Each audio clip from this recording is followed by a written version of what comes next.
3. પરમ નિધાનમ શ્રેષ્ઠ ખજાનો. ઈસવીસનની 11મી સદીમાં માલવ પ્રદેશમાં રાજા ભોજ થઈ ગયા. ધારાનગરીમાં રહીને રાજા ભોજે તે સમયે જેવી કીર્તિ પ્રાપ્ત કરી હતી તેવી આજે પણ છે. એમની સુંદર રાજવ્યવસ્થા, જટિલ પ્રસંગોમાં પણ ન્યાય આપવાની કુશળતા તથા વિદ્વાનોની ગુણવત્તાની પરખ વિશેની કેટલીય રમૂજી કથાઓ આજેય લોકમાં પ્રચલિત છે. આવી કથાઓનો સંસ્કૃતમાં રચાયેલો એક સંગ્રહ ભોજ પ્રબંધ નામે જાણીતો છે.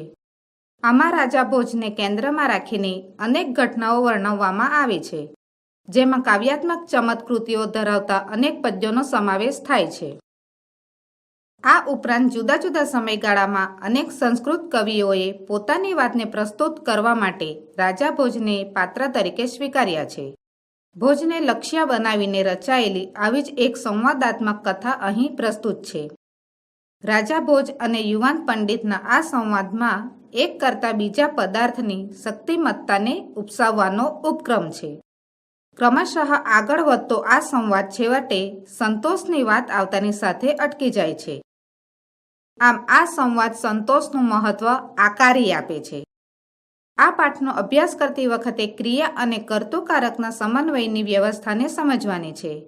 વળી વિવિધ વિભક્તિમાં નામરૂપો કેવા ફેરફાર લે છે અને ક્રિયાપદોના રૂપો કેવા હોય છે તેનો પણ અહીં અભ્યાસ કરવાનો છે. ભોજ નામ નૃપતિ વિદ્યાપ્રિય કલાપ્રિય પ્રજાપ્રિયશ્ચ આસીત.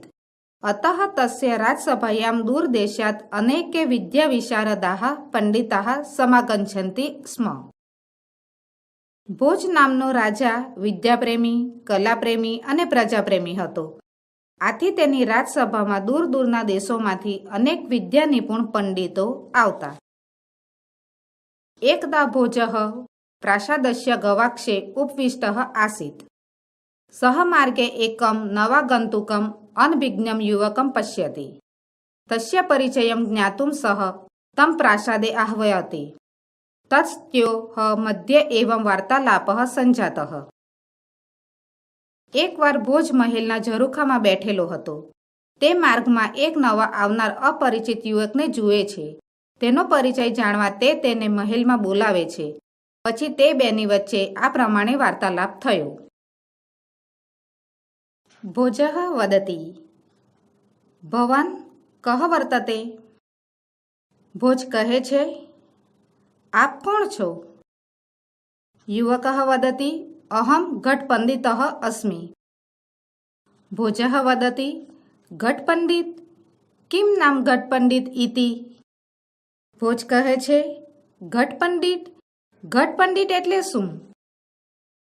યુવક વદતિ યથા ઘટે પરિપૂર્ણમ જલમ તિષ્ઠતિ તથૈવ મયિ પરિપૂર્ણ જ્ઞાનમ વર્તતે અતઃ અહમ સ્વાત્માનમ ઘટપંડિતમ મન્યે.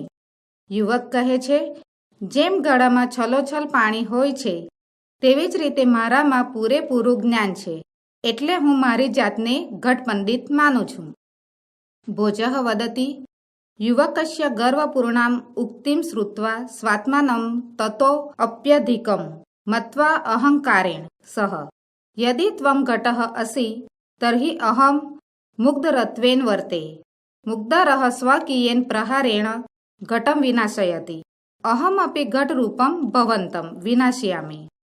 ભોજ કહે છે, યુવકનું ગર્વપૂર્ણ વચન સાંભળીને પોતાની જાતને તેનાથી પણ ચડિયાતી માનીને અહંકાર સાથે, જો તું ઘોડો છે તો હું મૃદગર તરીકે વર્તું છું. મુદગર પોતાના પ્રહાર વડે ઘડાનો નાશ કરે છે. હું પણ ઘડારૂપ તમારો વિનાશ કરું છું.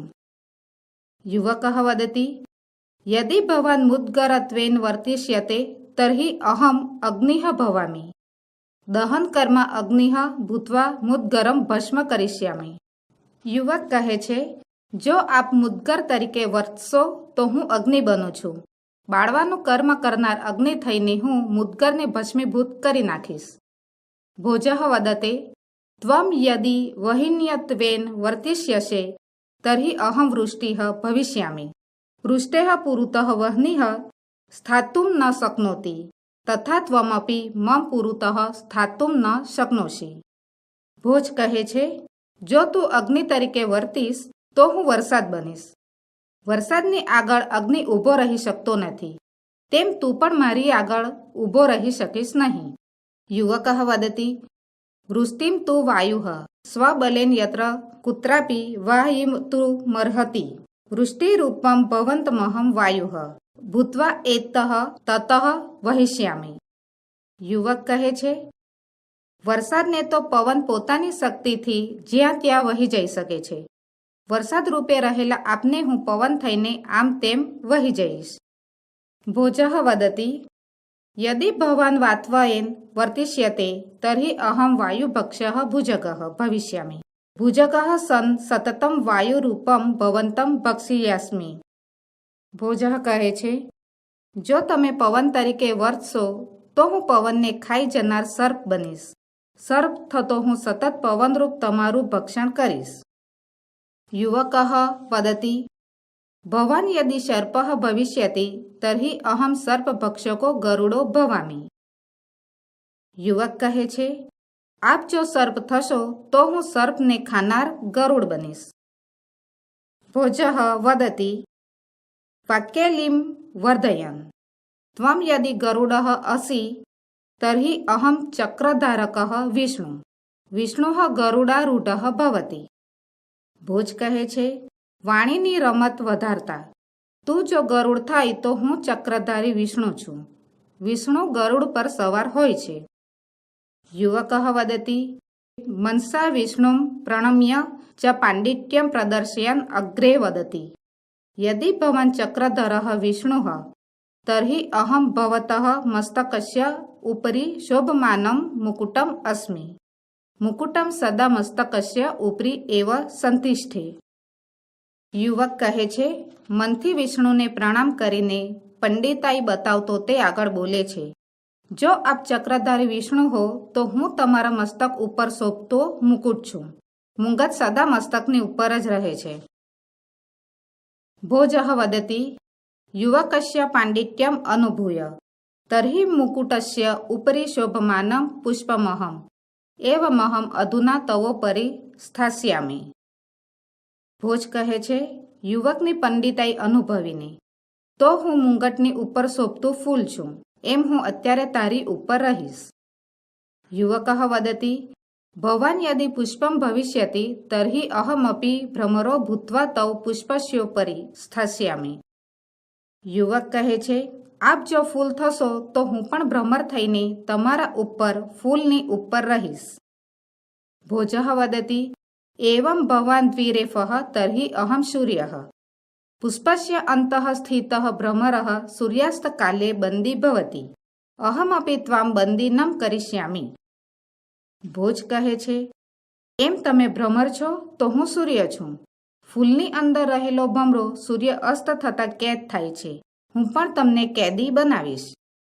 યુવકઃ વદતિ અહો ભવાન સૂર્યસ્તઃ અહમ મહાપ્રભાવી રાહુઃ રાહુસ્ત સૂર્યમ ગ્રસ્તે. યુવક કહે છે, વાહ, તમે સૂર્ય છો તો હું મહાપ્રભાવશાળી રાહુ છું. રાહુ તો સૂર્યને ગળી જાય છે. ભોજઃ વદતિ કિંચિતઃ ઉચ્ચૈઃ ભવાન રાહુશ્વેત અહમ રાહુરૂપાય તુભ્યમ દાનમ દાસ્યામિ દાન ગ્રહણેન તવાયમ ગર્વઃ નિશ્ચયેન શાંતઃ ભવિષ્યતિ. ભોજ કહે છે, જરા ઊંચે સાદે, જો તમે રાહુ હો તો હું રાહુ રૂપે રહેલા તમને દાન આપીશ. દાન લેવાથી તમારો આ ગર્વ નિશ્ચિત રૂપે શાંત થશે. યુવકઃ વદતિ વિહસ્ય ચાતુર્યેણ યદિ ભવાન દાની તર્હિ અહમ સંતુષ્ટઃ ભવતઃ દાનસ્ય પ્રયાસઃ નિષ્ફલઃ ભવિષ્યતિ સર્વતઃ અલુબ્ધઃ અહમ ભવતઃ દાનમ ન ગ્રહિષ્યામિ. યુવક કહે છે, હસીને ચતુરાઈથી, જો તમે દાતા હો તો હું સંતુષ્ટ છું. તમારા દાનનો પ્રયત્ન નિષ્ફળ જશે. સર્વ રીતે નિર્લોભી હું તમારું દાન નહીં લઉં. એવમ ઉત્તરોત્તરમ વિવાદરતયોઃ ભોજયુવકયોઃ મધ્યે યદા સંતોષસ્ય વિષયઃ સમુપસ્થિતિઃ તદા સમાગતે સંતોષે સર્વં શાંતં ભવતિ ઇતિ વચનાનુસારમ વિવાદો અપી સ્વયમેવ શાંતઃ. આમ આગળ ને આગળ વિવાદમાં લાગેલા ભોજ અને યુવકની વચ્ચે જ્યારે સંતોષનો વિષય આવ્યો ત્યારે સંતોષ પ્રાપ્ત થતાં બધું શાંત થાય છે. એ વચન અનુસાર વિવાદ પણ પોતાની મેળે જ શમી ગયો.